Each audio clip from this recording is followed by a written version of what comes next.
Galero tulina essanyu nga ttiimu ya Mukono ne Kampala Metropolitan nga tugenda okutuuza Bishop waffe Omupya Enos Chito Kagodo mu busumba buno oba mu diocese ey'e Mukono ku lunaku lwa Sunday.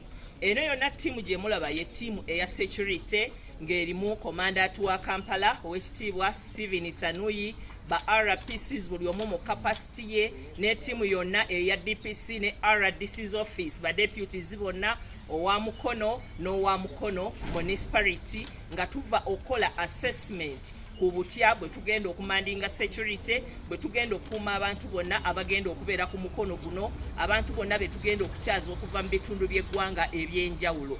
Tusubira omugenyi waffe omukulu okuba His Excellency the President of the Republic of Uganda. Tubasaba mujje mu bungi, mujje mwe be baayise, mujje na buli kimu ekikwogerako kye baakuyiseeko. Tubasaba okuwa ekitiibwa abantu baffe abagenda okuba mu security.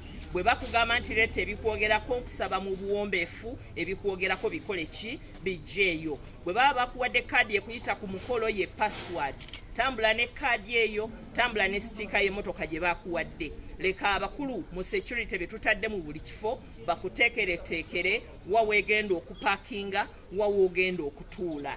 Tewaliwo nsonga yonna egenda kulwanyisa n'aba security, tewaliwo nsonga yonna egenda kukaayanya n'aba security. Buli omu awe munne ekitiibwa sobola okufuna omukolo ogw'amatuuza ga mukwano gwaffe Bishop Enos Chito Kagodo mu mirembe. Tubasaba security mugiwe ekitiibwa, nayo egenda kubawa ekitiibwa. Bwe bakugamba nti eyo ensawo esusse obunene tetugyetaaga mu kusaba, nkusaba ensawo eyo okole ki ogireka awaka. Tubategekedde first aid places zigenda kubeerawo, tubategekedde amazzi gagenda kubeerawo, ebifo byonna by'owulira nti obyetaaga bigenda kubeerawo, tents nene, entebe weeziri. Okusaba kutandika ssaawa 3 tulowooza nti by ssaawa 8 omukolo ogw'okusaba gujja kubanga gukoze eki nga guwedde. N'olwekyo tubakoowoola okujja mu bungi, okuwuliziganya. Essimu bw'oba togyetaaga nnyo ku mukolo guno osobola ogirekayo, kuba buli awali essanyu ate we wabaawo ne bannaffe abeeyagalira ebyabwe abajja okunyakula. Tetwagala bakubbeko iPhone yo 14 ate weevuma amatuuza ga Bishop waffe. Bwe baba nga tebaakuwadde kubanga gwokola ku media oba mu mawulire, togenda kujja na ssimu yo kutandika kukwata bifaananyi.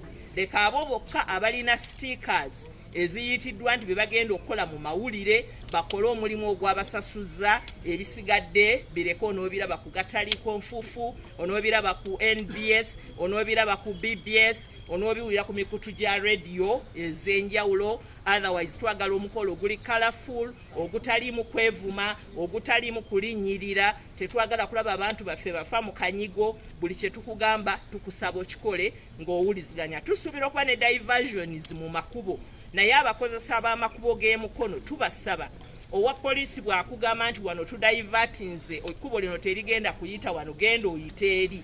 Ku lw'obulungi bw'omukolo guno wuliriza ogenda oyite ekkubo we bakoze eki. Okusinga lw'onoolemerako ate ne weekanga ng'emmotoka yo tusoose ne tugikwata paka omukolo lwe gunaakola ki lwe gunaggwa. Bino byonna mbyogera kubanga njagala buli munnayuganda anajja ku mukolo guno afune eddembe, asanyukire wamu naffe, na buli muntu yenna addeyo awaka nga bwe yakoze eki.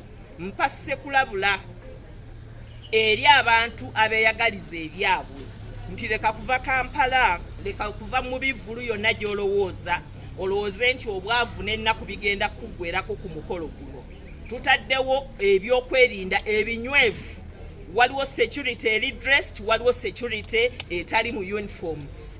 Buli wogenda okubeera akwetoolodde omu 2 3 ajja kuba muntu wa security. N'olwekyo ku buli kintu kyonna ky'olowooza okukola jangu ng'omanyi nti naffe twakoze eki, twakwetegekedde, ate ffe tetujja kubula musango gwe tukuteekako kubanga twagala Bishop waffe atuuzibwe mu ddembe mu bannamukono, bannayuganda, diocese ya Mukono ebeere ng'etebenkedde mu mirembe. Ku lwa Katonda n'ensi yange sigadde ndi RDC chairperson wa ttiimu eno yonna gye mulaba emabega, Fatuma Ndisa Bannabitaka, RDC Mukono District.